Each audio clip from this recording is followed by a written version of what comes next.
Dear Mom and Dad, dear sister, dear brother, dear loved one, I know that you believe in God, and I do not. You fear that hell awaits the non-believer, but I will not. You accept the Bible as true, but I cannot. Throughout recent months and years, you've stood on my doorstep, made countless phone calls at all hours of the day and night,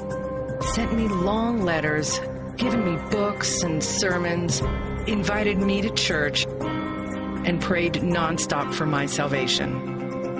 And after all the pleading, the raised voices, the confusion, anger, and tears,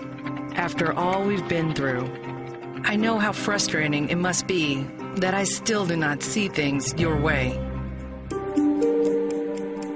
Please know that I'm equally frustrated because you demand boundaries of respect for your own worldview while continuing to intrude and interfere uninvited into mine.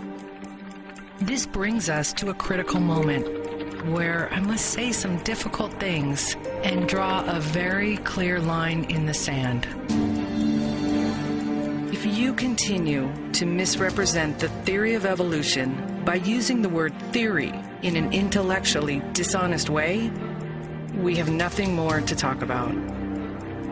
If you dismiss the evidence of evolution by natural selection observable in our world and in our own DNA, and you instead believe that our true origins involve a lonely, floating being in outer space and a naked man and woman in a sacred garden with an enchanted tree and a talking snake,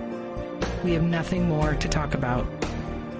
If you believe it makes sense that God would send a moral, trustworthy, honest, loving, hardworking, charitable non-believer to eternal torture in hell, yet would allow a serial killer to enter heaven after a deathbed conversion, we have nothing more to talk about. If you believe human beings could live to be almost 1,000 years old in the Bronze Age, we have nothing more to talk about. If you believe that a church, God's house, should ever need to buy an insurance policy against disaster,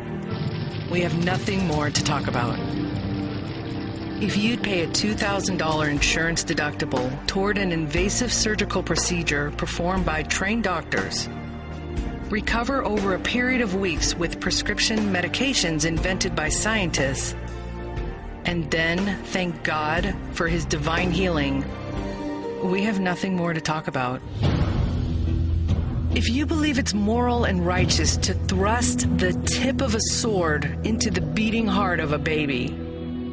if you think it's reasonable that an all-powerful, loving God would not prevent 300,000 men, women, teenagers, and infants from drowning in a tsunami because He works in mysterious ways, if you believe that any loving God would allow a child to die of cancer in the arms of his grieving parents, we have nothing more to talk about. If you believe in giants, supermen, unicorns, flying chariots of fire, the undead, leviathans, healing mud, talking animals, and the biblical account of a man who spent 3 days underwater living in the belly of a giant fish, we have nothing more to talk about. Finally, at the end of the day, please know that I do love you. But after all these unbelievable stories have been brought to light, if you still believe the burden of proof is on me, that my position is the unreasonable one, the fantastic one, the laughable one, and if you cannot and will not treat me, my private life, my choices,